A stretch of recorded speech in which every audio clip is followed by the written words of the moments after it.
5 million years ago, the major Hawaiian islands began to form on the floor of the Pacific Ocean. As the oceanic crust rode over a hot spot deep within the Earth, molten rock oozed from fissures, hardened, and gradually built massive mountains whose bases lie as much as 16,000 feet below sea level.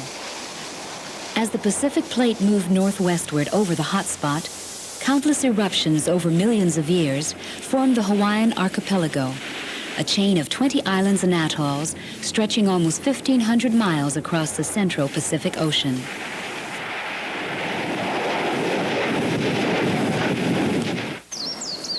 The 8 major islands vary greatly in age and appearance. Kauai, nearly 5 million years old, is the oldest of Hawaii's 7 inhabited islands. Wind, rain, and the effects of man have eroded its land surface, such that few traces of its original volcanic topography remain.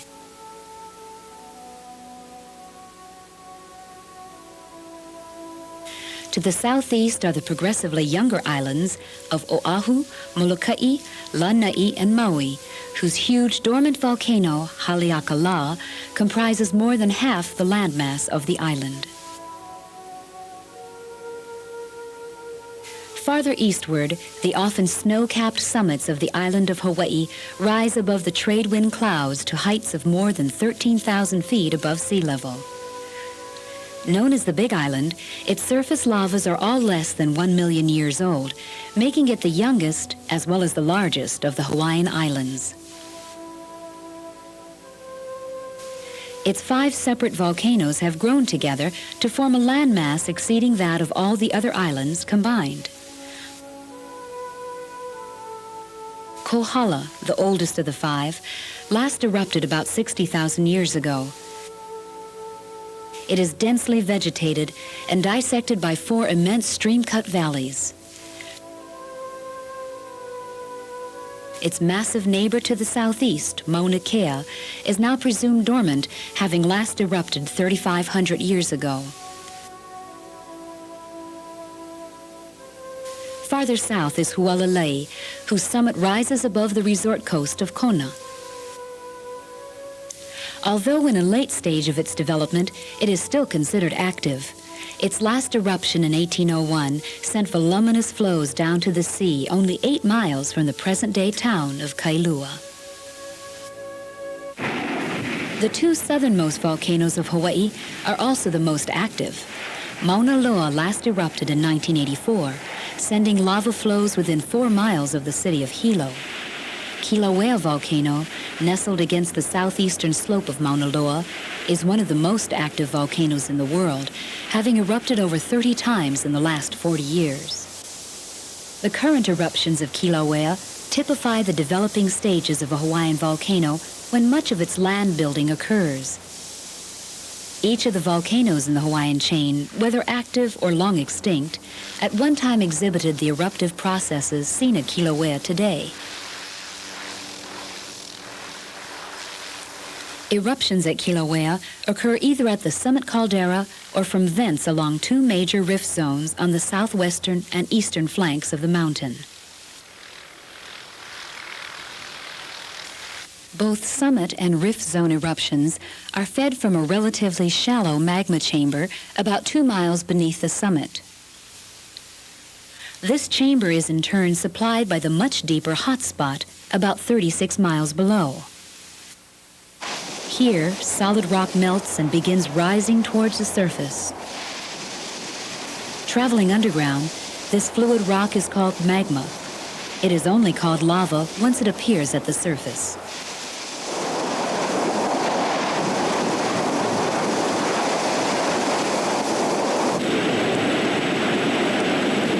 The most recent series of eruptions at Kilauea began before dawn on January 3, 1983. When a curtain of fire broke out along a 5-mile stretch in the middle of the East Rift Zone.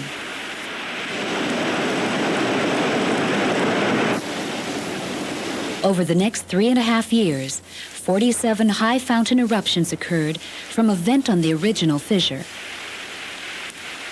The eruptions were characterized by short periods of vigorous lava fountaining that rarely lasted more than a few days. Over a period of time, Material thrown out by these fountains piled up around the vent, building a cinder and spatter cone 800 feet high.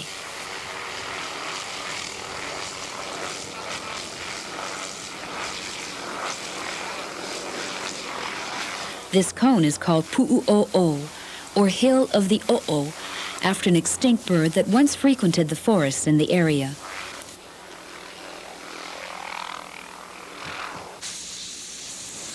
Lava from these eruptions flowed as far as 4 miles downslope from the vent, destroying homes and roads in Royal Gardens, a rural subdivision. In July 1986, a new fissure opened up about 2 miles downrift from Pu'u'o'o, and the eruption underwent a dramatic shift in character. Episodic high fountaining ceased, and a period of less dramatic but considerably more destructive activity began. The new vent, Kupayanaha, has since erupted more than 450 million cubic yards of lava, enough to cover a football field to the depth of over 50 miles.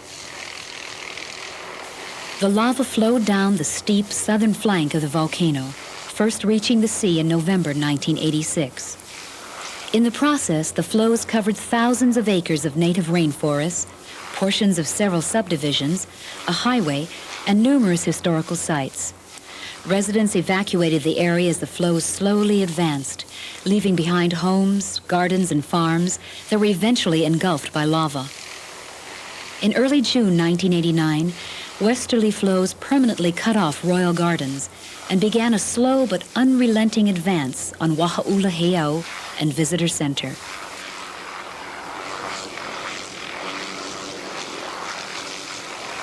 As the lava closed in on the Visitor Center, National Park Service firefighters sought to divert its advance by spraying the front with thousands of gallons of water. At first, the method appeared to be successful when a flow was stopped in the parking lot just a few yards from the building.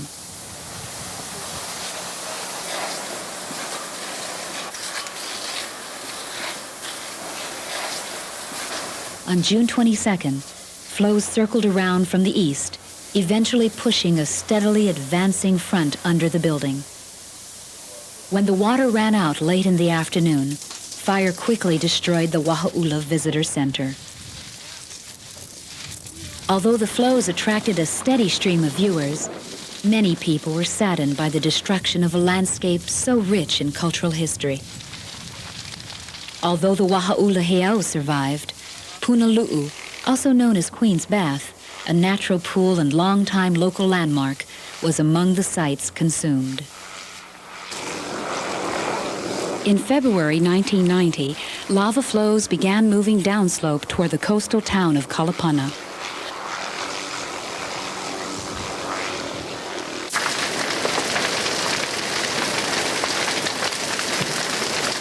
On April 4th, lava claimed its first victim.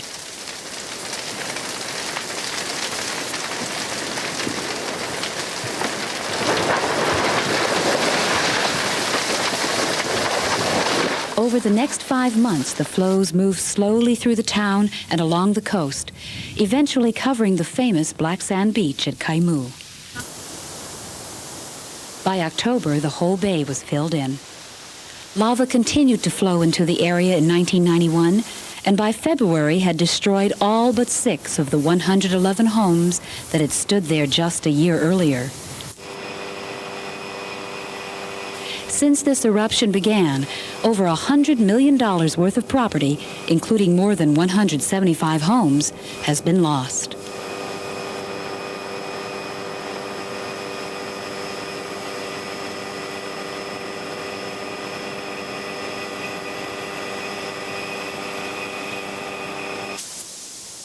Hawaiian volcanoes are renowned for their approachability. The recent prolonged activity at Kilauea has provided many unique opportunities for detailed observations by scientists from the Hawaiian Volcano Observatory. The characteristics of Hawaiian volcanism that make it so readily accessible are consequences of special properties of Hawaiian magmas. Generally, they are quite fluid and lack the large amounts of dissolved gas present in continental magmas, like those feeding Mount St. Helens. While explosive events are generally absent in Hawaii, lava may still be ejected from the vent with considerable force. Towering fountains result from the pressure behind a constricted flow and the expansion of gases within the rising magma. Great quantities of molten material can be thrown into the air during episodes of high fountaining. The lava expands and becomes frothy upon leaving the vent, forming products such as ash, pumice, cinder, and Pele's hair, which can drift downwind for great distances. Magma can also well to the surface much more quietly. Over a period of extended gentle activity, lava may pool above the vent, eventually forming an active lava lake such as Kupayanaha.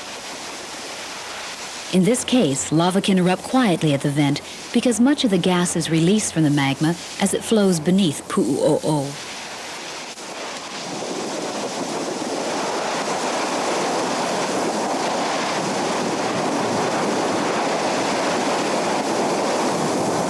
Lava lakes develop as levees build up around a vent, preventing the lava from flowing freely over the ground and instead forcing it to pool. This levee is being built by spattering around the edge of the lava lake.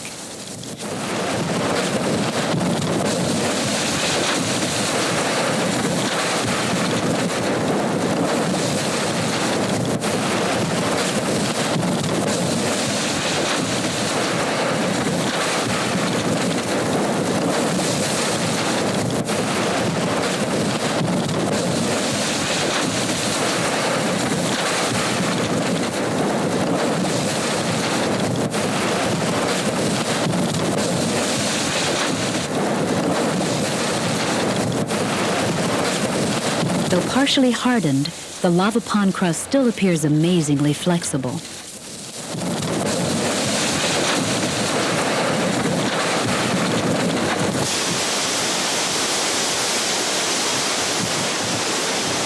At times, the level of the lake is high enough for lava to spill out.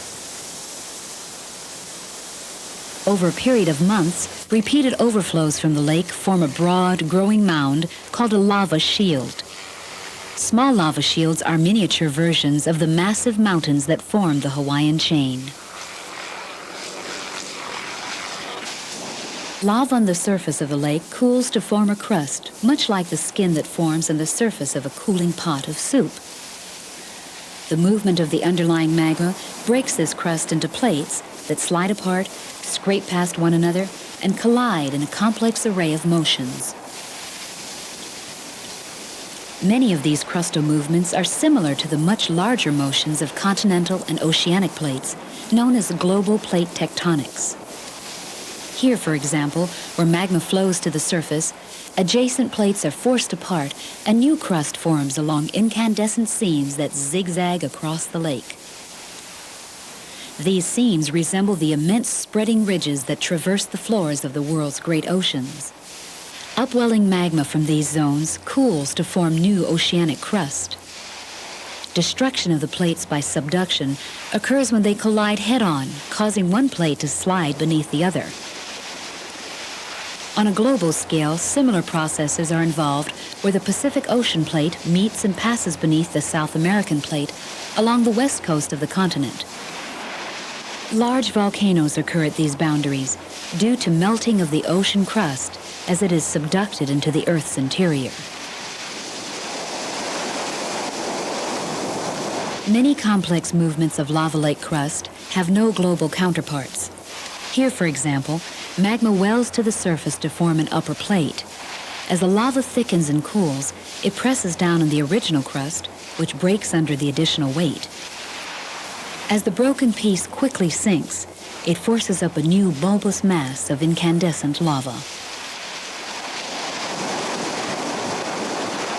Small but spectacular fountains play across the surface of the lava lake due to the continual release of the dissolved gases in the molten rock. The most common gases present in Hawaiian lavas are carbon dioxide, compounds of sulfur, and water. Since much of the sulfur and carbon dioxide escapes at Kilauea's summit, water vapor is a predominant gas in lavas erupted from the rift zones. The collection, expansion, and release of gases near the surface of the lava lake results in spectacular splashing and spattering.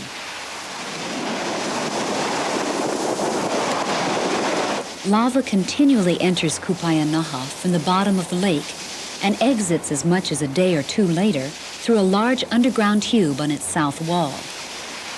Lava emerging from this tube begins its downhill journey as a lava flow.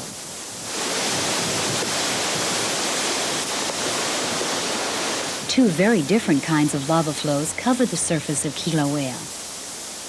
The smooth or ropey skin variety, called pahoehoe, is typically more fluid than the clinkery surface type known as a'a.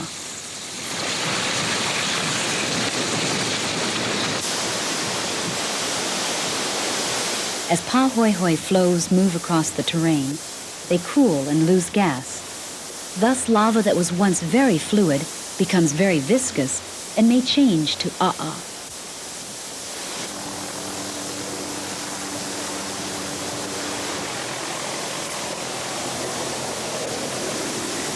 The transition from pahoehoe to a'a is also influenced by the speed of the flow. The greater the velocity, the more likely it is to become a'a. The lava behaves much like taffy. When pulled slowly, it stretches smoothly. When pulled rapidly, it snaps into pieces. Once lava becomes a'a, it cannot revert to pahoehoe. Though lava flowing down the same channel may remain pahoehoe if its velocity decreases. Such a decrease may occur when a'a flows move from steep to gentle slopes, or when the flow fronts stagnate, creating a dam behind which lava may pool and eventually overflow. Despite its outward rubbly appearance, the interior of an a'a flow is very dense. Here, the massive glowing core is continually exposed as this 10-foot-high a'a flow advances. The front moves like a pile of rubble being pushed forward by a bulldozer, while loose material shoved to the sides confines the channel feeding the flow front.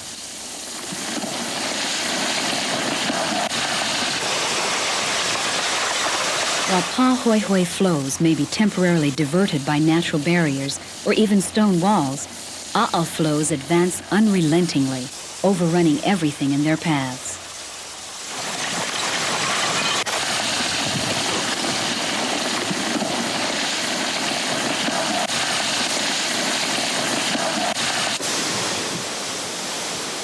At times, pieces of channel wall break loose and are carried downstream, gradually enlarging like snowballs as they roll and tumble down the channelways. These accretionary lava balls are often perched along the edges of the flow or at the top of the levees, stranded there by sudden surges of lava through the channel.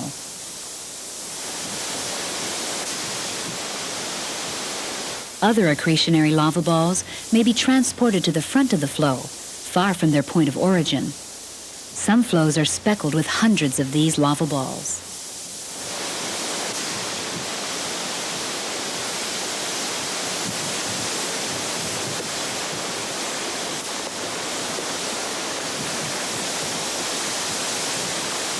Channels form in pahoehoe flows because the flow margins cool more rapidly than the fast-moving center.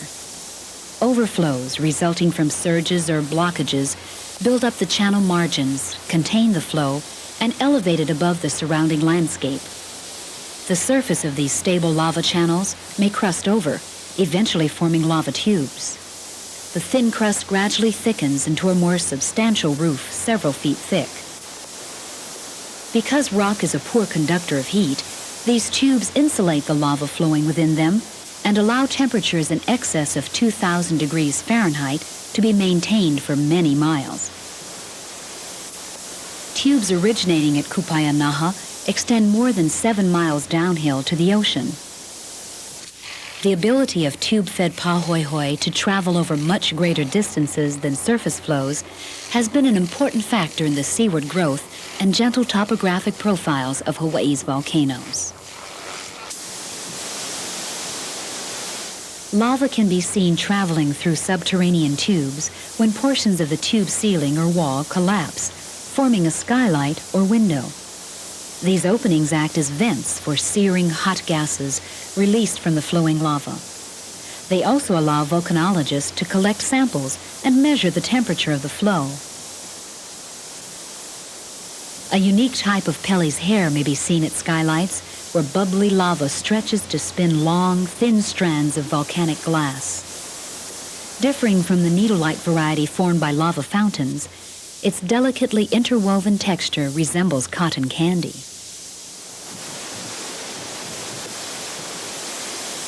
When channels break open or lava tubes become clogged, the confined lava stream within is forced out onto the surface.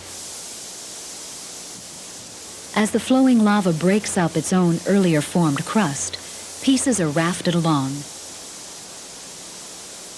Curved, ropey folds are common on the surfaces of Pahoehoe flows. These structures are formed as the fluid interior of the flow pushes its cooling skin into folds and wrinkles. Such surfaces are frequently seen where a tongue of lava reaches the base of a slope or is blocked by an obstruction.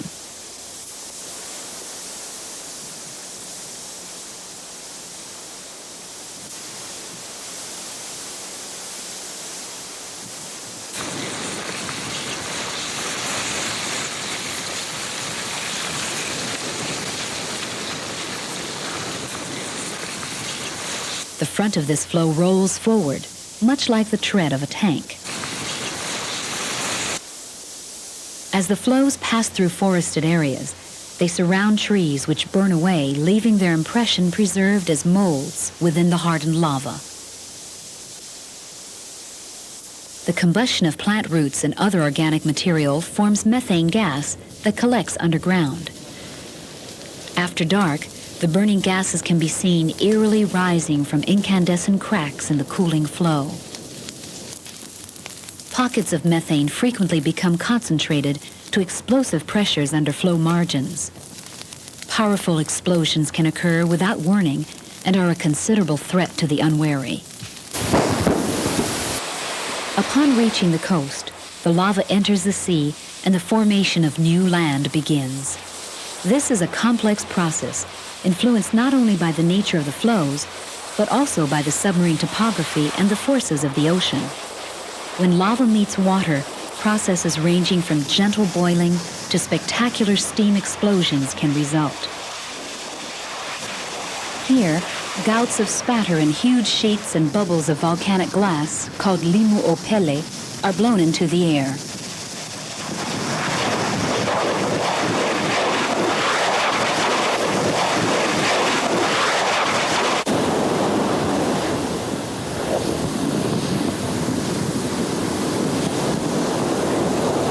Where the ocean is calm, small flows move slowly but steadily forward between waves.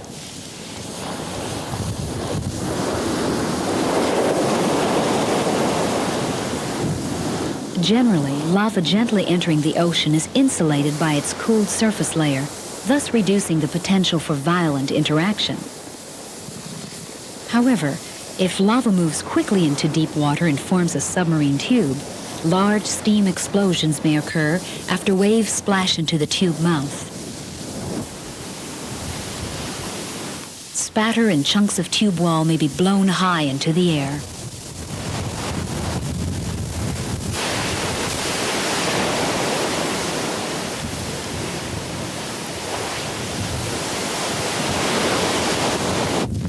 Rivulets of lava flowing over cliffs and to the surf are quickly broken up and dispersed.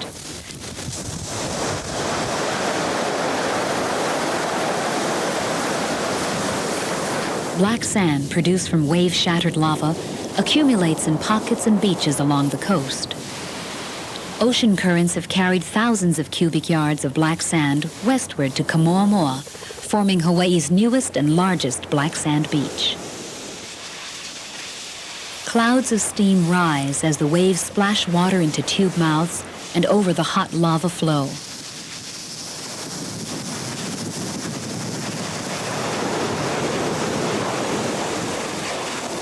Heavy surf pounding against the growing shoreline may shatter and tear the Pahoehoe as it emerges from tubes in the tidal zone.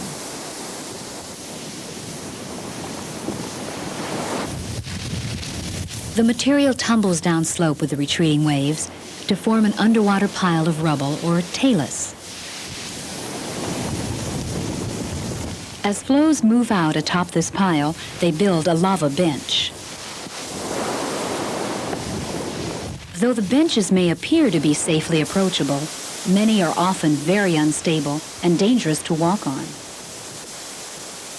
Some benches grow to eventually form new dry land, while others collapse violently back into the sea, leaving behind severed lava tubes and a boiling ocean.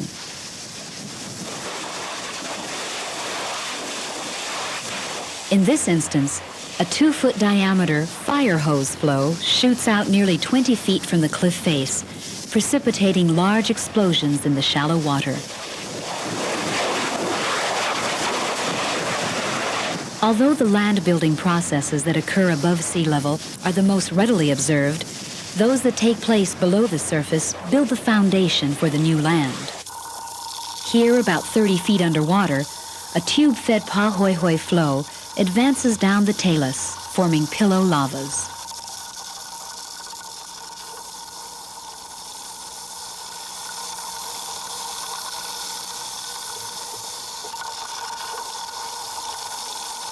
Today, in the saga of the Hawaiian Islands, the lava has prevailed, constructing more than 100 acres of new land since this eruption began. But in time, subsidence and erosion will prevail, slowly returning these magnificent islands to the sea. Although Kilauea volcano is estimated to be as much as 500,000 years old, the surface of the mountain that is above sea level covers about 540 square miles and is made up of lava that is almost entirely younger than 1,000 years.